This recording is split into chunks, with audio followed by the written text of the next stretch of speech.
세상은 우리에게 스트레스가 있거든, 마음에 한이 있거든 쌓아두지 말고, 불만이 있으면 말을 하고 화를 내고 성을 내라고 그렇게 우리에게 가르쳐 주고 있습니다.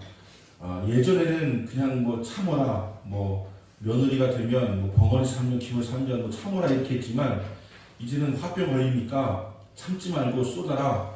이것이 요즘의 어떤 트렌드 있죠. 그래서 MZ세대로 대표되어지는 요즘 젊은 친구들 뿐만이 아니라 모든 사람들도 이제는 참을 수 있는 것보다는 그냥 내지르는 것이 건강에는 좋다, 이것이 대세가 되어져 있는 것이 아닌가라는 생각을 하게 되었습니다. 그래서 요즘은 자녀가 부모에게 할 말을 다 합니다. 제자가 선생에게도 마음에 두지 않고 할 말 다 합니다. 며느리가 시어머니에게도 할 말 다 합니다. 그래서 시원한 것 같은데, 문제는 상대방이 오냐 그러냐 알았다 하고 받아치면 좋겠는데, 그렇게 되지 않는다고 하는 것이죠. 상대방도 또 마음에 두지 않고 화를 내고 소리를 냅니다. 그리고 결국은 아예 서로 상대를 하지 않게 되는 무관심의 단계, 불목의 단계로 나아가는 악순환이 되는 것입니다. 그래서 점점 관계가 악화되어져 갑니다. 하나님은 우리에게 행복은 관계에 있는 거라고 말씀 주셨는데, 스트레스 받지 않기 위해서 그렇게 하여튼간 했는데 되돌아가는 것이죠. 성경은 자꾸 참으라고 합니다. 참으면 병되는 거 다 알고 있지 않습니까? 근데 성경은 참으라고 합니다. 심지어 사랑은 오래 참는 거라고 합니다. 왜 참으라고 하는 것입니까? 병이 되는 이유는 마음에 담아두기 때문에 병이 되는 것이죠. 이렇게 마음에 담아두고 있으면, 이게 어디 가지 못하고 있으면 이 안에서 하여튼 화가 쌓이게 되어지고, 하다 보니까 스트레스가 쌓이게 되어지면서 우리가 화병이 생겨나게 되는 것 아니겠습니까? 심지어 전 세계에 유일한 의료 용어 중에 하나가 화병인데, 한국말로 화병을 써놨답니다. 화병은 한국 사람에게 많은 걸로 알려진 병이 화병인데, 왜 성경은 참으라고 하는 것입니까? 그 이유는 마음에 담아두고 참으라는 얘기가 결코 아니라고 하는 것을 우리가 알아야 됩니다. 참을 수 있는 이유가 있습니다. 첫 번째는 주님을 위해서 참는 것입니다. 주님을 위해서 참는 것입니다. 두 번째는 그것을 주님 앞에서 내어 뱉어야 된다고 하는 것입니다. 참으라고 하는 것이 마음에 담아두라는 이야기가 아니라 더 거룩한, 더 큰 뜻을 위해서 참는 것이고, 또 주님 앞에 나와서 그 아픔과 분노를 주님께 내어 쏟으면서 기도를 하라고 하는 것입니다. 그렇게 되어질 때의 심판은 하나님께서 하시니까 내게 맡겨라 라고 하는 것이죠. 그래서 세상은 계속해서 화를 참지 말고 쏟으라고 하지만, 성경은 참으라고 우리에게 말해주고 있는 것입니다. 호흡이라고 하는 것은 정말 중요한 것이죠. 마음이 안정된다고 하는 것은 결국 호흡이 안정이 되는 것입니다. 나이가 드니까 점점 궁금한 것이 더 많아집니다. 그래서 호흡이 안정되는 것, 아기들은 태어나서 한참 동안을 복식호흡을 한다고 그러죠. 누가 시킨 것도 아니고 복식호흡을 가르쳐 준 것도 아닌데 복식호흡을 합니다. 근데 어느 순간부터 생각이 많아지고 또 스트레스가 생기면서 복식호흡이 사라지고, 우리는 복식호흡을 일부러 배워서 의도해야 되는 호흡으로 바뀌어버린다고 하지 않습니까? 호흡이라고 하는 것이 중요한데, 화를 내면 호흡이 가팔라집니다. 그리고 불안하면 호흡이 멈춰버립니다. 그래서 호흡이라고 하는 것이 언제 안정되느냐? 서로 사랑할 때 호흡이 빨라지지만 안정이 되고, 마음의 선한 가지고 있을 때 호흡이 안정이 되고 좋아진다고 하는 것을 우리가 여러 가지 임상적으로 알고 있는 것입니다. 호흡이 평안해야 되는데, 그 호흡을 평안하게 하는 그것이 무엇인가 하는 것을 가만히 묵상해 보니까, 하나님께서 사람을 진흙으로 만드셨잖아요. 진흙으로, 흙으로 사람을 만드시고, 진흙이란 말은 없죠. 흙으로 만드시고, 우리는 진흙이어야지 뭔가 만드시기도 생각하니 그런데 흙으로 만드셨지 않습니까? 그리고 그 코에 생기를 불어넣으셨어요. 생기를. 이 생기를 하는 것이 이 원어로는 루하이기 때문에 성령이라고만 번역하지만, 생기라고 하는 것을 한자로 번역하면 살아있는 기라는 뜻이에요. 살아있는 기. 제가 얼마 전에 뭔가를 좀 들었는데 우리 피가 막 온몸에서 머리끝부터 발까지 이렇게 피가 돌지 않습니까? 너무 신기하잖아 이게. 발에서부터 이렇게 머리 올라온다는 게 너무 신기하지 않습니까? 어떻게 이렇게 이게 막 올라올 수 있을까? 물론 뭐 제가 이번에 이걸 설교 준비하려고 좀 생물 쪽으로 가서 이렇게 공부도 하고 있는데 무슨 말인지 못 알아듣겠더라고요. 뭐 심장 뭐 판말 같고 막 이렇게 하는데 못 알아듣겠고. 근데 누군가가 말씀해 주시는데 이 기라고 하는 것이 우리 피를 이렇게 막 이렇게 역동적으로 움직이게 하는 하나의 요인이라고 하는 것입니다. 기라고 하는 것이 기. 기가 강해져야 우리가 좀 활기가 넘치고 또 뭔가 생동감이 넘치고 얼굴이 좀 붉어지고 그리고 숨도 좀 안정이 될 수 있다라고 하는 것이죠. 근데 그 생기를 주신 분이 누구십니까? 하나님께서 우리에게 생기를 주셨다는 거예요. 그래서 우리가 건강할 수 있는 비결 중에 한 가지가 뭐냐면 우리가 하나님께 예배하고 찬양할 때 있잖아요. 박수를 힘차게 치는 거예요. 그리고 마음껏 소리를 하는 것입니다. 그리고 이것이 우리 화가 사라져버리고 우리 기운을 안정시켜주면서 생기가 돌게 만들어주는 것입니다. 박수 한번 쳐보세요. 박수를 치는 거 있잖아요. 박수도 똑같지가 않아요. 박수가 막 힘있게 막 이렇게 막 이게 막 일부러 적게 하려고 이렇게 막 빼놓으시고 하지 말고 그냥 팍팍 치세요. 그러면서 찬양을 힘껏 불러보세요. 그러면 다시 우리에게 생기가 돌아오는 것이죠. 하나님을 찬양할 때 우리의 원기가 생기가 다시 회복되어진다라고 하는 것을 우리가 기억하면서 찬양하는 시간 헛되이 보내지 마세요. 박수를 치세요. 그리고 힘껏 찬양하세요. 그럼 우리 안에 있는 이런 호흡 가파라지고 멈추게 되어지고 기도 활발하게 되면 피가 잘 돌고 건강하게 되어지는 은혜가 임하게 될 것이라고 하는 것입니다. 고난 주간을 맞이해서 교회들은 고난 당하신 주님을 묵상하고 예수님처럼 행동하자고 하는 그 교회 역의 전통이 있습니다. 그래서 고난 주간이 되면 3일 금식을 해요. 저도 대학생 때까지는 고난 주간에 3일 금식을 했어요. 3일 금식하는 게 학교 다니면서 금식하는 게 쉽지가 않더라고요. 뭐 심지어 화장실에서 소변 잘 안 나오는 그런 경험도 하고 하여튼간 뭐 힘이 없어요. 그런데 막 힘들어서 죽겠다고 하면서도 그렇게 했던 그런 기억이 나고 있는데 이것은 성경의 명령이 아니라 교회력의 명령이에요. 교회력의 전통이에요. 성경에서 고난주간에 금식하라 뭐 경건한 살아라고 한 적 없습니다. 하지만 예수님 고난주간에 고난당하셨는데 우리가 그것을 한번 묵상하면서 한번 그분을 한번 따라가 보자 라고 하는 차원에서 이루어진 형식인 것이죠. 지금도 많은 교회들이 그렇게 지키고 있습니다. 새벽 예배를 드리는 것이 정말 기쁨과 감사한 마음으로 드린다기보다는 고난에 동참하는 마음으로 새벽 예배 드려요. 우리가 새벽에 지금 일어나기 어려운 그런 시절을 살고 있지 않습니까? 예전에는 그냥 9시, 10시가 되면 에어컨 올리면서 TV 꺼지고 하여튼 불 꺼지고 더 이상 할 게 없어가지고 잠을 자다 보니까 새벽 일하는 것이 전혀 어렵지가 않았는데 요즘은 2시까지도 재미있는 드라마가 채널 돌리면서 보다가 잠들어가서 새벽에 나오려면 이건 헝그리 정신 나와야 되는 것이죠. 고난을 경험한다는 차원으로 나와야 되는 것이 새벽 예배가 되어버리지 않았습니까? 그래서 새벽 예배 평상시 안 나오다가도 고난주에 새벽 예배 나오고 또 평상시 금식 같은 거 하지 않더라도 금식하겠다고 합니다.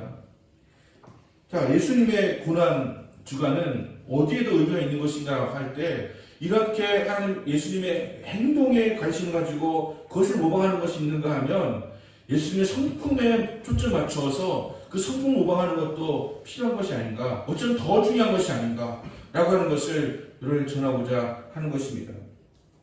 예수님의 고난주간에 진짜 핵심적으로 묵상해 볼 필요가 있는 것이 무엇인지 아십니까? 예수님의 고난주간에는 침묵이 있었습니다. 예수님은 침묵하셨어요. 여러분 고난주간이라고 해가지고 금식하고 하면서도 화낼 거 다 내고 성낼 거 다 내고 욕심부릴 거 다 부리고 이렇게 살아간다면 그건 예수님의 성품적인 것에 대한 모방은 없는 것인 거죠. 고난주간에 우리가 따라야 될 예수님의 성품은 무엇입니까? 침묵이 있었다는 것이에요. 그 다음에 참음이 있었습니다. 예수님이 오죽 억울하셨습니까? 백성들이 다 배신 때리고 또 침 뱉고 싸대기 때리고 그냥 채찍으로 때리고 이런 것은 그냥 형벌이니까 그렇다 치더라도 내 백성이 나를 향해서 온갖 오만 고병을 쏟아 놓으면서 때리고 배신하고 뒤돌고 십자가 달려 못 박으라고 소리치고 이렇게 할 때 예수님 마음이 얼마나 괴로웠겠습니까? 근데 예수님은 침묵하셨어요. 그리고 참으셨어요. 안 참을 수도 있는 거 아시죠? 예수님 십자가에 박힌 못을 이쪽 이렇게 빼고 저렇게 빼고 해서 날라 올라가시는 분이세요. 하나님이시니까요. 참으셨어요. 그리고 우리의 죄를 사하시기 위해서 십자가에 달려 죽으셨다라고 하는 것입니다. 그리고 그 주간에 섬김이 있었어요. 제자들의 발을 씻겨주시는 섬김이 있었습니다. 그리고 사랑이 있었습니다. 여러분, 이것이 우리가 고난주간에 지켜야 할, 어쩌면 금식보다도, 어쩌면 우리가 뭐 다른 행위를 하는 것보다도 더 중요하게 여겨야 될 그런 예수님의 성품적 모방입니다. 이것을 문받고 따르는 것이 더 중요하지 않겠느냐. 여러분, 침묵하는 것을 한번 시도해 보세요. 그리고 참는 거, 섬기는 거, 사랑하는 거, 이것이 고난주간의 의미가 아니겠냐라고 하는 것이죠. 정의를 외치면서 막 욕하는 사람 있잖아요. 예수님께서 그렇게 보여주신 적이 없는데 그런 모습을 보인다면 그것이 진정한 경건이냐, 진정한 의냐라고 하는 것을 생각해 볼 때 결코 아니라고 하는 것이죠. 주님은 우리에게 먼저 성품을 말씀하시거든요. 너희가 거룩해라. 거룩해라. 거룩이라고 하는 것은 외적인 거, 거룩은 거는 느려지고 많이 느려지고 막 밑으로 저으로 깔고 이런 걸 거룩이라고 말하는 게 아니에요. 거룩은 예수님처럼 그렇게 사는 것이 거룩인 것이죠. 성품이라고 하는 것에서 우리는 고난주간을 한번 생각해 볼 필요가 있다라고 하는 것입니다. 가룟 유다를 비롯한 사람들이 예수님을 잡으려고 유다가 가장 앞장서 가지고 이렇게 그 밤중에 겟세마네를 찾아옵니다. 베드로가 그 모습을 보면서 이 대상의 종 말고의 귀를 잘라버렸습니다. 여러분, 이것을 볼 때에 베드로가 못했다고 할 수가 있겠습니까? 그 예수님이 지금 이렇게 잡혀가기 직전이고 억울하도 보통 억울한 게 아닌 상황에서 대상의 뭐 이렇게 귀도 아니고 종의 귀를 자른 것이 뭐가 뭐 잘못된 것이냐라고 할 수 있습니다. 그런데 예수님께서 그 귀를 다시 고치시면서 붙이시면서 이것까지 참으라 말씀을 하십니다. 누구나 조급합니다. 그리고 흥분하고 분노합니다. 근데 이것까지 참으라고 하신 예수님의 말씀이 베드로에게만 하신 말씀이 결코 아니라고 하는 것이죠. 오늘날 우리들에게도 말씀하시는 거예요. 이것까지 참으라. 여러분, 도무지 참을 수 없는 일들이 우리에게 너무나 많이 있지 않습니까? 일단 우선 고난주간만이라도 한번 참아보세요. 예수님을 생각하면서 예수님 참는 걸 생각하면 우리가 참는 건 아무것도 아니지 않습니까? 기껏해야 우리 이익이 멀어지기 때문에 뭐 분노했던 것인데 참는 거죠. 예수님은 목숨까지 내어주기 위해서 참는 것이었는데 우리는 참을 수 있지 않겠습니까? 참으라고 하는 거예요. 오늘 세 가지를 참으라고 참으신 모습을 보여주시면서 우리에게 참으라고 하시는데 첫 번째는 배신을 참으라는 것입니다. 배신. 47절 48절 보면 말씀하실 때에 한 무리가 오는데 12 중에 하나인 유다라는 자가 그들을 앞장서 와서 예수께 입을 맞추려고 가까이 하는지라. 예수께서 이르시되 유다야 네가 입맞춤으로 인자를 타느냐 하십니다. 여러분, 입맞춤이라고 하는 것은 뭐 어떤 경우라도 친밀함의 상징 아닙니까? 그리고 뭐 사랑과 존경의 의미를 담는 입맞춤이지 않습니까? 근데 이것은 배신의 입맞춤이에요.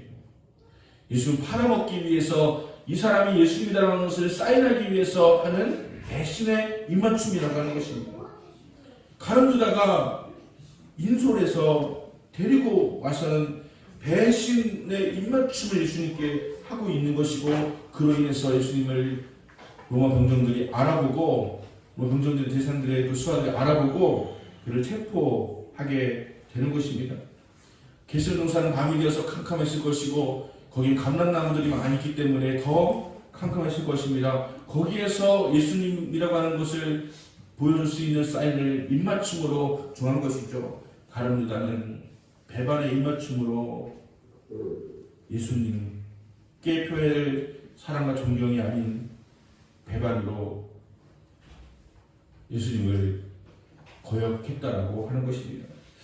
예수님도 참 대단하시죠. 이미 알고 계셨는데, 이미 성찬식 할 때 보면 이렇게 나와 그 손을 넣는 자가 그니다라고 이렇게 하신 모습을 보였지 않습니까? 다 알고 계셨어요. 근데 그 배신 입맞춤을 그냥 받으시면서 그냥 기승말로 네가 입맞춤으로 인자를 파느냐 이렇게 말씀을 하신 거죠. 배신이 뼈가 아픈 이유는 대부분 사랑하는 사람, 가까운 사람이 나를 배신하기 때문인 것이죠. 요즘 보면 온갖 배신이 막 난무하지 않습니까? 막 TV 정치권 이거 보면 막 배신 난무해요. 그러면 우리는 그냥 보면서 저럴 수 있지. 배신이 마땅하지. 뭐 이렇게 생각할 수가 있지 않습니까? 주님께서 배신을 참으라고 말씀하셨어요. 이건 우리 세상적으로 살아가는 것에 비하면 예수의 말씀은 다 반대.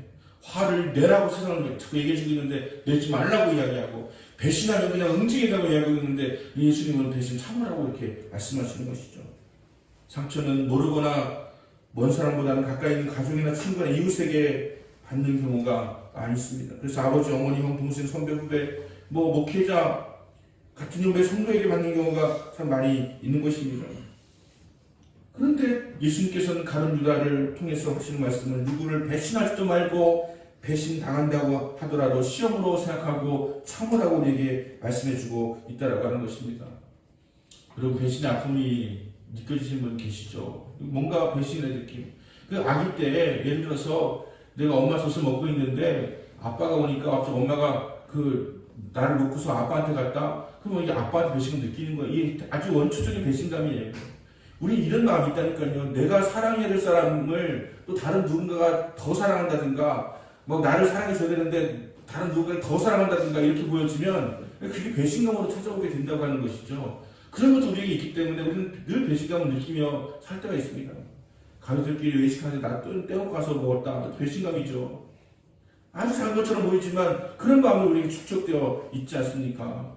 그런데 요즘 같은 세상에서 보면 참 배신을 식은 죽 먹듯이 하는 경우가 참 많이 있습니다. 무엇에 의해서? 이득에 의해서, 이익에 의해서 그냥 배신합니다. 그냥 배신이 중요하냐? 돈 버는 게 중요하지.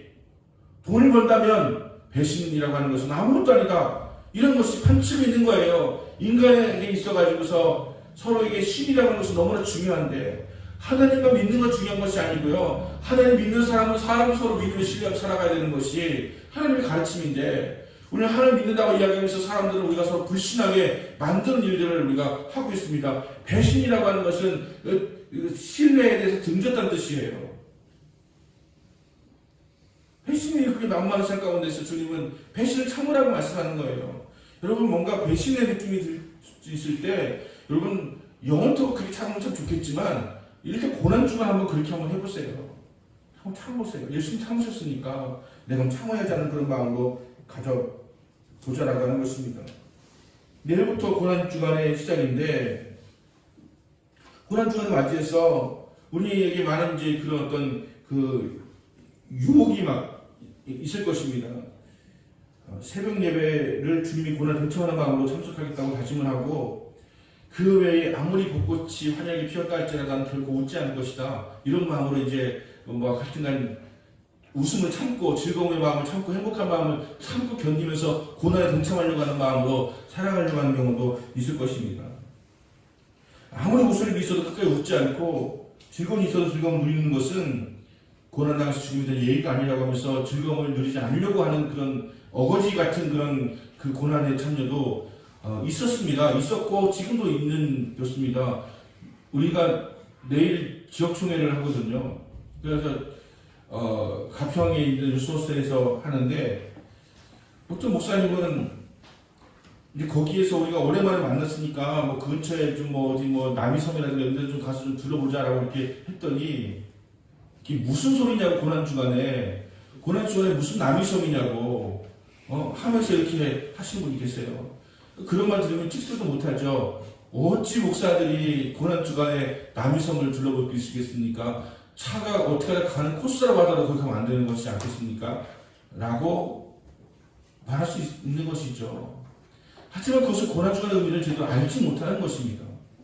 예수님이 고난을 당하신 이유는 우리가 알고 고난 당하라고 고난 당하신 것이 아니고, 우리가 알고 내가 고난을 당했으니까, 내가 너희에 당할 고난을 당했으니까 너희는 즐겁고 행복하고 기쁘게 살라고 우리에게 고난을 주신 건데, 우리는 그 고난을 갖다가 우리 고난을만 그렇게 목적으로 삼아서 이렇게 한다면 그것은 주님께서 우리에게 진정으로 원하는 그런 고난의 모습은 아니라고 하는 것입니다. 이것이 흘러간 옛 이야기였는지 모르겠지만 고난 당시 주님 마음을 온전히 헤아릴 수 있는 그런 모습이 우리에게 있어야 되는 것이라고 하는 거죠.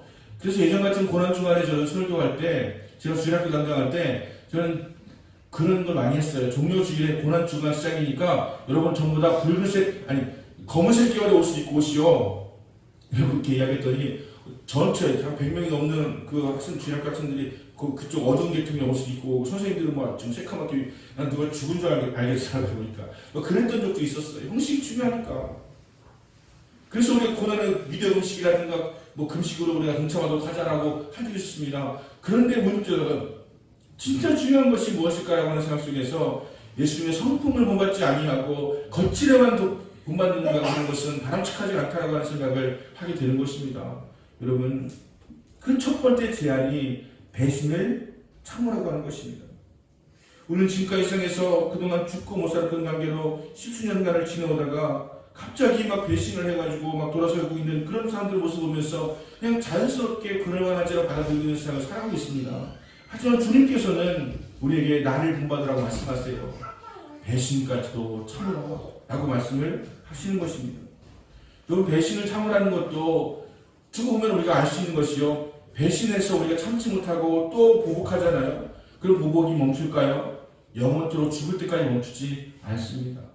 사람은 끊임없이 또 배신하고 또 보복하고 하는 것을 우리가 볼 수 있게 되어지는 것입니다. 저는 미국을 그렇게까지 우리나라보다 굉장히 좋은 나라라고 생각하지는 않습니다. 요즘도 그래요. 왜냐하면 며칠 전에도 또 초등학교에서 총기 사고가 나가지고 50대가 총기를 막 발사해가면서 막 4명이 죽고 교장선생도 죽고 막 한 일이 있었거든요. 거기는 불안해요. 1년에 몇만 명씩이 총으로 죽어요. 그런데 총을 가지는 것도 헌법에 써있기 때문에 거기 총기를 없앨 수가 없어요. 누구나 총기를 가질 수 있는 자유가 그들에게 있습니다. 그래서 더 강력한 총기를 가질 수 있도록 하는 그런 이것도 자꾸 좀 발전을 하고 있는 그런 상황을 볼 수가 있는데, 그리고 미국의 자국의 이익을 지키기 위해서 RA라든가 반도체라든가 배터리라든가 이런 모든 부분에서 자국 중심으로 하면서 막 다른 나라들을 거침없이 막 누르는 모습도 있는 걸 볼 때에 미국이라고 하는 것이 꼭 가장 좋은 나라는 아닐 수도 있다라는 생각을 하고 있습니다. 그런데 그래도 미국에서 참 본받을 만한 좋은 것이 있다면 그들에게는 정치 보복이 없다는 거예요. 그들은 대통령 누구 한 명도 전직 대통령 기소한 적이 없어요.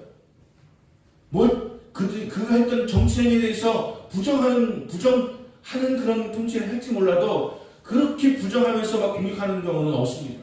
단 한 명도 이제까지 250년 미국 역사 가운데서 한 명도 기소된 적이 없습니다. 이번에 처음으로 트럼프가 기소가 되었어요. 이제까지 대통령 중에 처음이죠. 기소는 정치적 이유가 아니고요. 그냥 그 창녀와 성관계를 한 거에 대해서 입 막으려고 돈을 썼던 거, 그거에 대한 것으로 기소한 거예요. 그것조차도 없었을 수 있지만 대통령에 대한 보복이 없다는 거예요. 근데 우리나라는 역대 대통령 가운데 누구 한 명도 제대로 평화롭게 온전하게 맞춰진 경우가 없어요. 이게 너무 안타까워요. 죄가 있으니까 그렇지. 미국 대통령 죄가 없어가지고 기소가 없는지 아세요? 다 있습니다. 정치적으로 행동하다 보면 다 반대되는 그 정치를 마련하게 되는 것이 당연한 것이고, 그러면서 안 좋은 생각 가지고 반대하는 사람 생각하는 건 당연한 것입니다. 하지만 보복하지 않아요. 왜 그럴까요? 보복의 악순환을 낳게 되어주니까요. 왜 지금 저렇게 또 우리 정치 보복이 막 보복인지 아닌지 주장은 다르겠지만 왜 이런 악순환이 되는 것일까요? 그들이 볼 때는 박근혜 대통령을 보복했다고 생각하니까 문재인 대통령 세력을 보복해야 되는 것이 아니지 않겠습니까? 이런 식으로 보복이 계속 악순환 되어지는 거예요.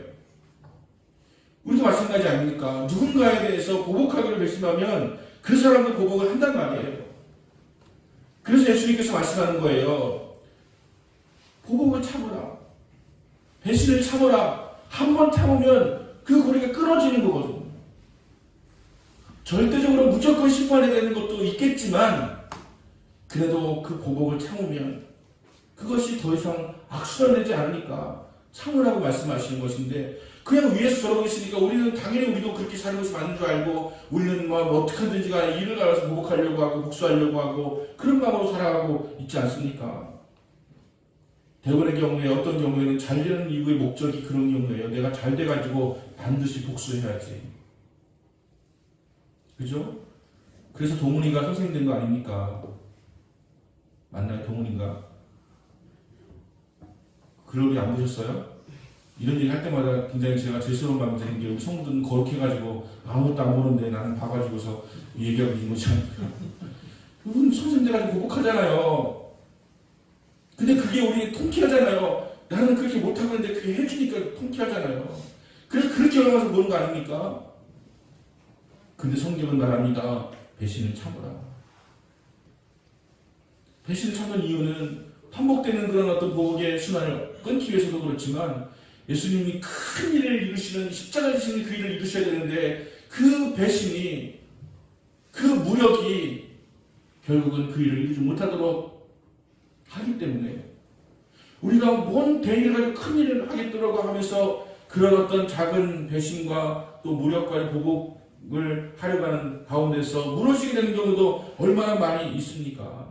주님께서 너 자신을 위해서 배신을 참으라. 베드로에게 말고의 길을 붙여주면서 이것까지 참으라 말씀하시는 것은 거기에 있는 것입니다. 두 번째, 무력을 참으라고 이야기합니다. 무력. 49절 50절 보면, 그의 주위의 사람들이 그 된 일을 보고 여짜오되 주여 우리가 칼로 치니까 그 중에 한 사람이 세상에 종을 쳐서 그 오른쪽 귀를 떨어뜨린지라. 베드로가 말고의 길을 이렇게 잘라내지 않았습니까? 자를 수 있습니다. 지금은 베드로가 막 성격이 있으니까 잘라낼 수 있어요. 근데 예수님께서 이것까지 참으라고 말씀을 하시지 않습니까? 이것은 예수님의 구속사역에 전혀 도움이 되지 않기 때문에 참으라고 하신 것도 있지만, 우리에게 주시는 교훈이 있는 것이죠.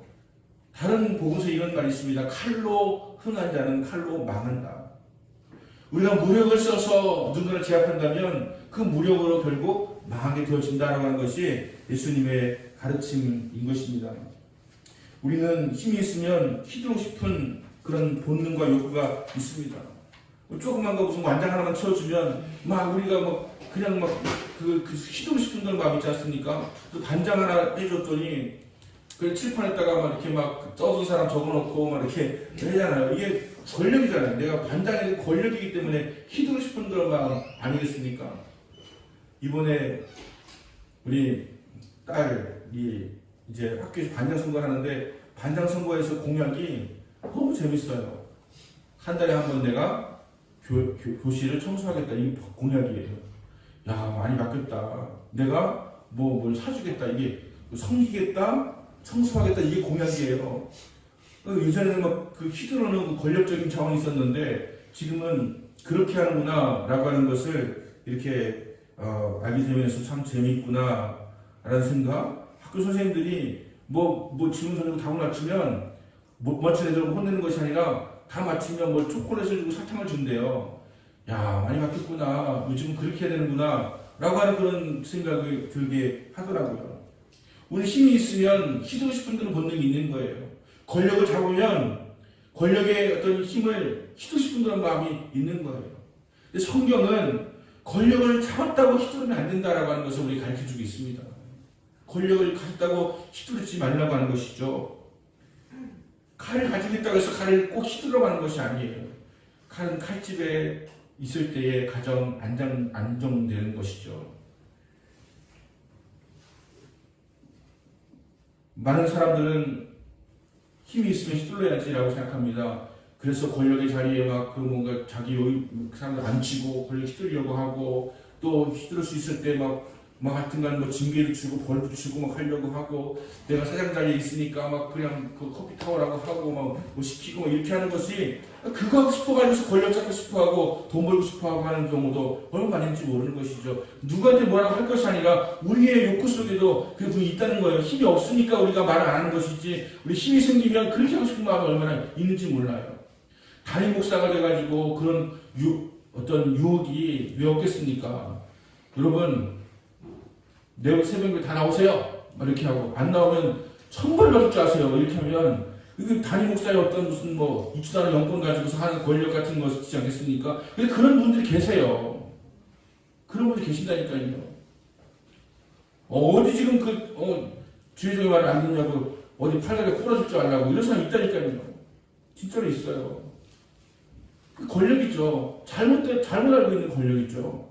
주님이 가르치는 권력을 휘둘러 가는 것이 아니고 도리어 승리라고 이렇게 말씀을 해주시는 것인데 이 무력에 대해서 참으라고 예수님께서 말씀하여 주시고 있는 것입니다.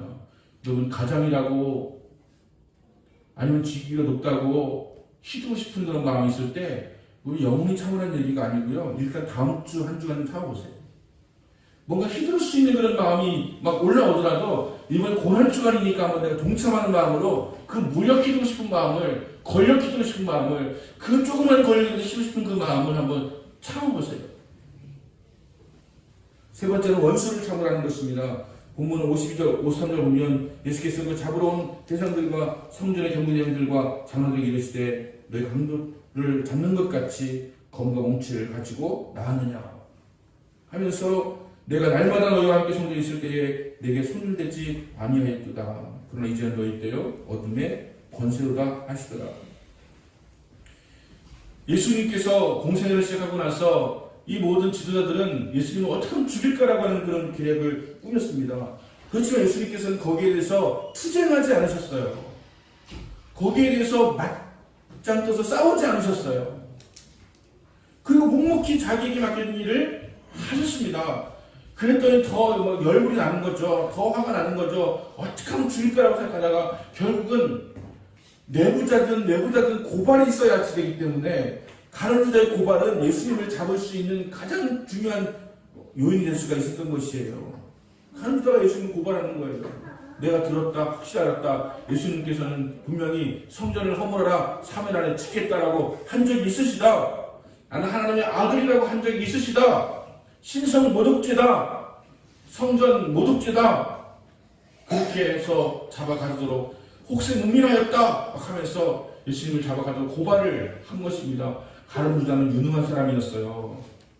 가룟유다는 훌륭한 말을 가진 사람이었습니다. 그리고 가룟유다를 무조건 예수님 팔아먹은 어떤 그 한 부분만 보지만 그가 예수님 제자되는 데 있어가지고서 그가 다른 제자보다 탁월한 사람이었습니다. 열심당원이었어요. 굉장히 열정적인 사람이었고요. 예수님 향해서 이스라엘 독립을 위해서 뭔가 해줄 수 있는 분량이 없던 사람이었어요. 그리고 진짜 예수님 보시기에도 좋은 지정을 투명하게 운영하고 지정에 대해서 잘 감당하였기 때문에 예수님께서 그에게 회개의 자리를 맡기신 거 아니겠습니까? 그런데 그 돈 욕심이 있는 그 마음, 그것을 마귀가 틈타서 성경에 이렇게 기록하고 있죠. 마귀가 유다에게 예수 팔 생각을 집어넣었더라.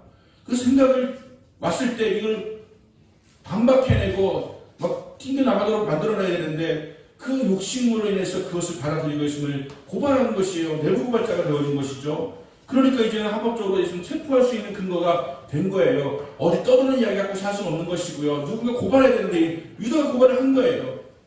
그 은사신약을 줬습니다. 그리고 유다는 그것을 받고 결국 죄책감을 느껴서 목을 매달아 죽었는데 떨어져가지고 그 밑에 있는 그 꼬챙이에 찔려가지고 창자가 터져나와서 죽었다라고 성경은 표현하고 있습니다. 그렇게 금방 후회할 짓을 왜 하겠습니까? 마귀가 그렇게 유혹합니다. 마귀가 그런 짓을 합니다. 순간적으로 너 뛰어내려라 이렇게 하는 경우도 있고요. 마귀가 우리에게 그런 생각을 집어넣는다니까요. 그래서 가장 먼저 우리가 붙잡아야 될 용성이 뭐냐면 생각을 잡는 거예요. 악한 생각, 거짓 증거, 회방하는 거, 도적질하는 거짓말 하는 거, 담지 있는 거, 이런 것들에 가장 첫 번째가 바로 생각이거든요. 그리고 생각을 바꾸셔야 됩니다. 그래서 가룟유다는 그런 마음을 가지고 왔지만 예수님께서는 그들을 용서하십니다. 그리고 그들을 받아들이십니다. 그래서 예수님 십자가를 장을 지시면서 심지어 로마 병정들을 향해서도 아버지 이들의 죄를 용서하여 주옵소서 이들이 저들이 하는 죄를 알지 못합니다라고 이야기하면서 그들까지도 용서하십니다. 용서하지 않으셔가지고 벼락이 치고 막했다면 로마는 그때 망했을 것입니다. 예수님께서 로마 병정을 용서하시잖아요. 저들이 하는 죄를 알지 못합니다라고 해서 용서하시고 있는 것입니다. 여러분, 고난주간에 예수님이 참으신 세 가지의 모습을 우리가 살펴보았습니다. 체포되신 날의 그런 예수의 모습이에요. 배신을 참으시고 원수를 참으시고 또 뭐였죠? 무력을 참으시고, 예, 잘 들었는지 확인해 보려고 무력도 참으시고 배신도 참으시고 원수도 참으시고, 이 모습을 우리가 고난주간의 모토로 삼고 한번 참는 고난주간의 시간을 보내게 되길 바랍니다.